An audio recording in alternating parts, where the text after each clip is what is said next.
Good morning and welcome to the First 15 brought to you by Intentional Professionals. This is a weekly accountability call to assist you with staying on top of and staying motivated for your biggest goals. So, my name is Melinda B. Powers, and I'm the founder and manager of Intentional Professionals, and I will be your hostess this morning. So, I'm going to share my screen so that you can follow the flow of the call. When people join into the call, I will let them in and acknowledge them and give them an opportunity to share in the chat as we go along. Give me one moment. I'm going to share my screen.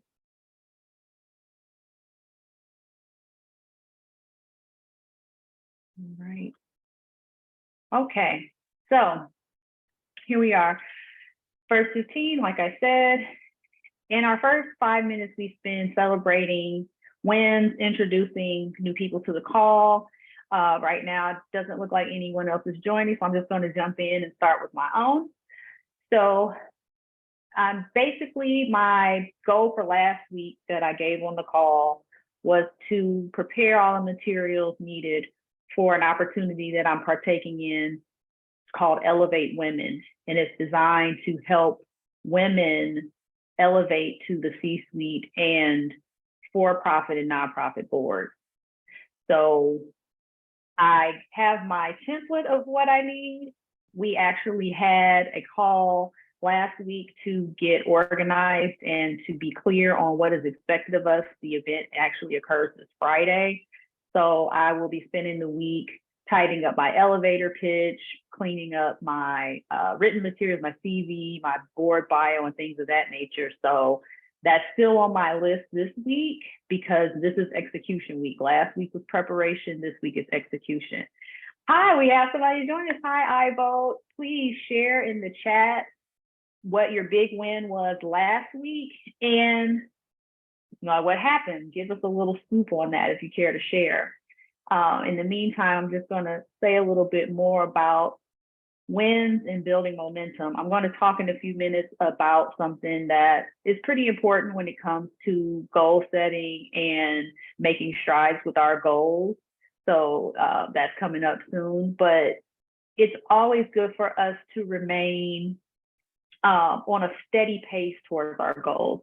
Sometimes I know I'm guilty of this, getting fired up about something, getting all into it, getting the quick start, doing all this stuff in the beginning, and then it kind of peters out, and then I have this lull in the middle.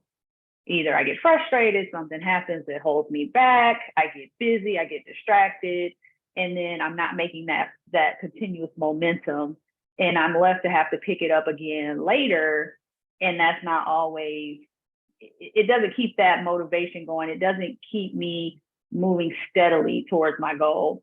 So if I'm the only one guilty of that, okay, but I doubt it. So what I have learned over the years is that it's far more effective and impactful to do that small incremental change and to be able to chip away at my goals versus trying to attack them. Skipping slides here, instead of attacking them with all this ferocity in the beginning and then petering out because I didn't pace myself. So that's just something to think about. It is pretty, standard. We as people, I know we get excited when new things happen or we're fired up about something, but we have to figure out a way to set that pace so that we don't burn ourselves out, or that when we do have a challenge, and a challenge will come, that we don't get so discouraged and frustrated that we just feel more inclined to quit than to keep going. So I don't see that I will share anything yet. We're going to be moving on to the next section, but if you go ahead and do share something in the chat, I will read it.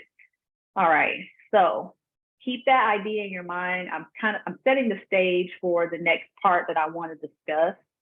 And you kind of seen the sneak peek because I messed up on the slides, but there's a concept that really encapsulates this perfectly, and I actually blog about it today, and it's called Kaizen.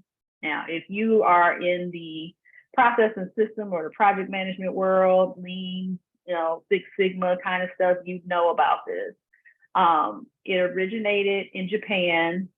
It was part of the Toyota production systems. Before Toyota was the big behemoth it is now, it started out pretty small, but this concept of Kaizen is really what helped elevate it and helped it surpass a lot of American car companies.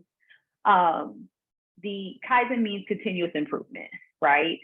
And this means always looking for ways to improve, like on a consistent, constant basis, which fosters a lot of incremental change because things don't happen all at once. Things aren't happening in a vacuum. Some things affect each other and in turn make other things shift and adjust. So there's always something that you could be pinpointing and working on. Another part of Kaizen I think is really key, and I talked about this in the blog as well, is that it requires that the entire team get involved. And I think that that's a great concept in the East because it's more of a collectivist culture. In the West, we're a little more individualistic, a lot more individualistic. So that becomes a little more difficult, especially when we're talking about hierarchies and knowing that a lot of times most of the work is done at the bottom of the hierarchy and not the top. So leaders have to be very self-aware and very they have to care in order to get buy-in because they're not usually doing the grunt work. They're not usually doing all the day-to-day stuff that makes things go and makes things happen. So that could be a whole other conversation, but Ivo has chimed in. I'm going to go ahead and read what she has shared. She says, "Good morning, everyone. I missed you all last week and I'm glad to be back. My big win last week was actually a big fail." Oh, interesting. "The back-end development on my app hit a wall. I had to find a different approach and it set me behind an entire week. The good news is my big win this week was finishing the development and initial testing. Yay! I'm back on track and on schedule and feeling a lot of gratitude." All right, and she also says, "I'm curious as to how Kaizen will be interpreted and implemented here in the US, right, which I was alluded to just a few minutes ago. It can work, but in my belief is that it really depends on the culture of whatever organization you're trying to introduce this to. Like I was saying before, if it's very hierarchical or all of the work is being done at the bottom and nothing at the top, you just have a bunch of overseers. I think it's going to be a lot more difficult to implement. What I love is that I think we see this too in a lot of newer companies that are coming along. They're changing the structure of how that can work in the corporate world. And I think that's really creative. And I think it's kind of alluding to this too. I'm trying to think of a really good example off the top of my head, but you know, we hear about some of these companies that have these great cultures at work where everyone feels included and everyone can contribute and give feedback and all that kind of thing. And I think those are those fertile grounds for Kaizen to take hold, because when you don't have that, if you don't feel like you're going to be heard at all, no matter what you say, whether it's a gym or not, or you know that if you have a really great idea and it's heard by the group, but then whoever's at the top is going to take credit for it, like that's not going to make you more inclined to want to do that in the future. So it can really kill the innovation and the creativity and the improvement.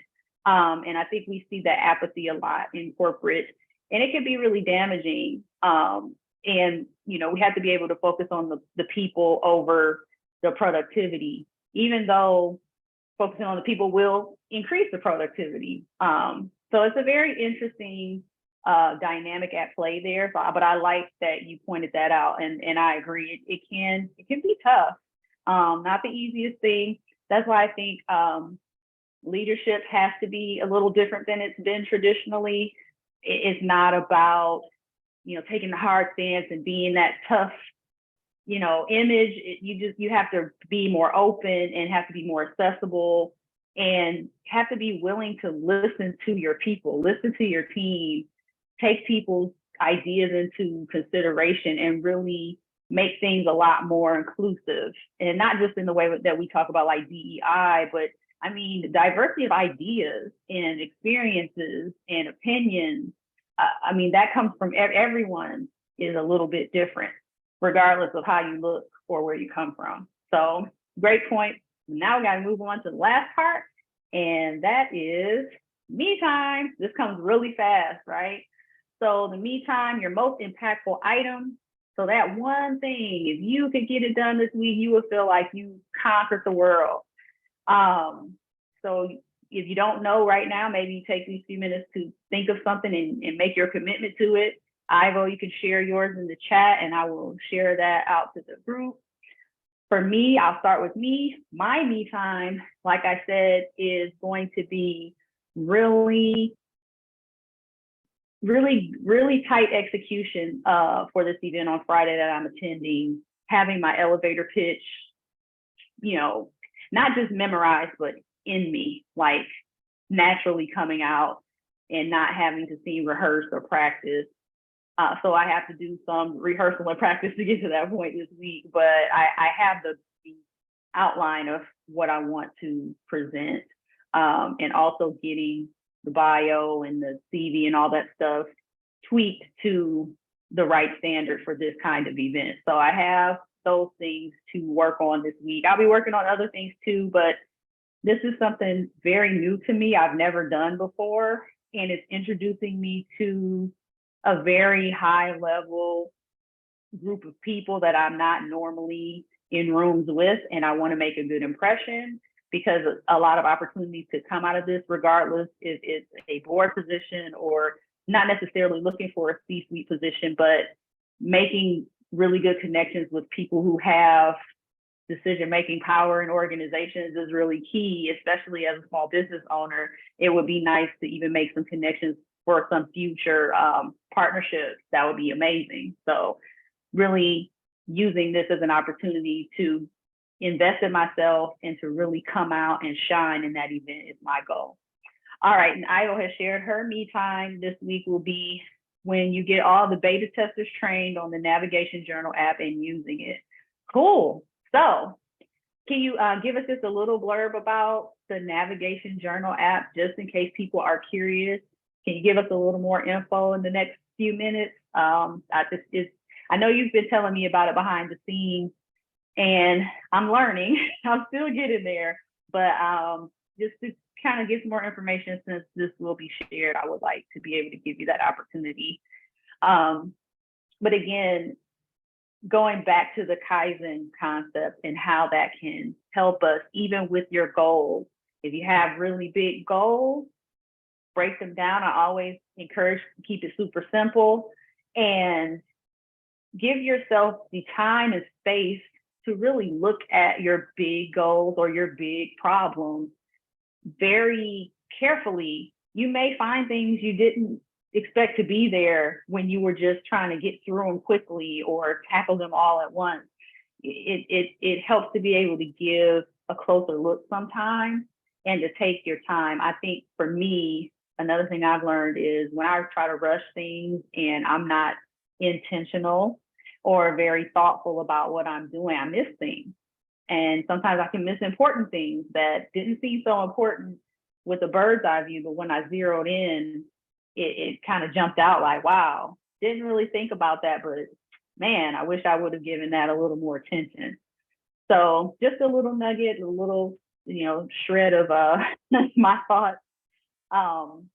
Waiting on Ivo, we've got one more minute. So, okay, there we go. He said, the Navigation Journal is a web app based on a journaling technique that helps you analyze your behavior while making journaling very quick and easy. Very intriguing. For you journalers out there, keep your eyes and ears peeled for the Navigation Journal app. I'm sure that Ivo will be joining us again in the future.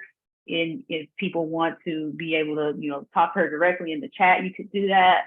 But I'm very excited. This is amazing. I tried to use a low code app platform about a week ago, and it was not easy. So, and I know you're actually using code, you're not doing it that way. So I commend you for the time and patience that you spent. I know that your roadblock was probably very frustrating, but you got through it. And I mean, that's what we do. We stick to it and we continue and to work at it because we want to accomplish it, we will.